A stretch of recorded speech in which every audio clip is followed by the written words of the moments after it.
കരുണ ദൈവകരുണ എൻ്റെ അന്തരാത്മാവിലേക്ക് ഒഴുകിയിറങ്ങിയ ദൈവകരുണ. സിസ്റ്റർ ഫൗസ്റ്റീനയുടെ ഡയറി.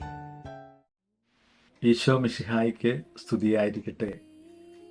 എൻ്റെ അന്തരാത്മാവിലേക്ക് ഒഴുകിയിറങ്ങിയ ദൈവകരുണ.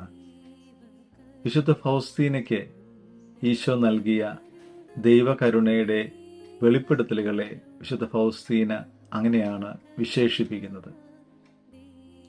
20-ാം നൂറ്റാണ്ടിൽ 2-ാം സഹസ്രാബ്ദത്തിനൊടുവിൽ 3-ാം സഹസ്രാബ്ദത്തിന് മുന്നോടിയായി ഈശോയുടെ മനുഷ്യാവതാരത്തിന് ശേഷം 1900 വർഷങ്ങൾ പിന്നിട്ട് വെറും പ്രാഥമിക വിദ്യാഭ്യാസം മാത്രമുള്ള ഒരു സന്യാസിനിയാണ് ദൈവം തൻ്റെ കരുണയുടെ ആഴങ്ങൾ വെളിപ്പെടുത്താനായിട്ട് തിരഞ്ഞെടുത്തത്. ഈ ദൈവകരുണയുടെ വെളിപ്പെടുത്തലുകളുടെ പ്രാധാന്യത്തെക്കുറിച്ചും സവിശേഷതയെക്കുറിച്ചും നമ്മൾ ചിന്തിക്കുകയാണ്. ഈ കാലഘട്ടത്തിൽ സാങ്കേതിക വിദ്യ വളരെയധികം വികാസം പ്രാപിച്ചിട്ടുണ്ട്.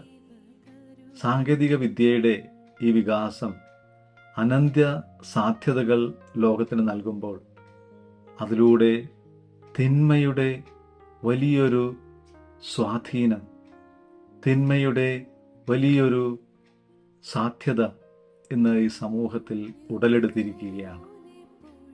അതിലൂടെ അനേകം ആത്മാക്കൾ ഈ പാപത്തിൻ്റെ കുത്തൊഴുക്കിൽ ഇന്ന് നഷ്ടപ്പെട്ടുകൊണ്ടിരിക്കുകയാണ്. വിശുദ്ധ പൗലോസ്ലീഹ റോമാക്കാർക്ക് എഴുതിയ ലേഖനം 5-ാം അധ്യായം 20-ാം തിരുവചനം: പാപം വർദ്ധിച്ചിടത്ത് കൃപ അതിലേറെ വർദ്ധിച്ചു.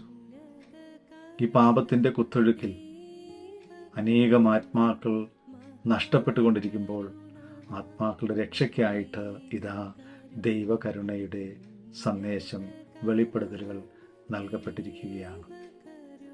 കത്തോലിക്ക സഭയിൽ ധാരാളം വിശുദ്ധർക്ക് ദൈവത്തിൻ്റെ നിഗൂഢമായ രഹസ്യങ്ങൾ വെളിപ്പെടുത്തി കിട്ടിയിട്ടുണ്ട്. അതിൽ നിന്നെല്ലാം വ്യത്യസ്തമായിട്ട് ദൈവകരുണയുടെ വെളിപ്പെടുത്തലിനുള്ള സവിശേഷത എന്താണ്? എല്ലാ വെളിപ്പെടുത്തലുകളിലും അതിൻ്റെ ആശയമാണ് രേഖപ്പെടുത്തിയിരിക്കുന്നതെങ്കിൽ വിശുദ്ധ ഫൗസ്റ്റീനയുടെ ഡയറിയിൽ നമ്മൾ വായിക്കുന്നത് ഈശോയുടെ അതേ വാക്കുകൾ തന്നെയാണ്, പരിശുദ്ധ അമ്മയുടെ അതേ വാക്കുകൾ തന്നെയാണ്. ഏതൊരു തരത്തിലുള്ള വ്യക്തിക്കും, പരിപൂർണതയ്ക്ക് വേണ്ടി പരിശ്രമിക്കുന്നൊരു വ്യക്തി, പരിപൂർണതയിലായിരിക്കുന്നൊരു വ്യക്തി, പാപത്തിൻ്റെ അടിമത്തത്തിലായിരിക്കുന്നൊരു വ്യക്തി, നിരാശയിൽ നിബന്ധിച്ചിരിക്കുന്നൊരു വ്യക്തി, ആര് തന്നെയായാലും വിശുദ്ധ ഫൗസ്റ്റീനയുടെ ഡയറി ദൈവകരുണയുടെ വെളിപ്പെടുത്തലുകൾ തൻ്റെ ആത്മീയ ജീവിതത്തിലെ ഉന്നമനത്തിന്, വളർച്ചയ്ക്ക് ഏറെ സഹായകരമാണ്. ഈശോയെ ഞാനങ്ങിൽ ശരണപ്പെടുന്നു.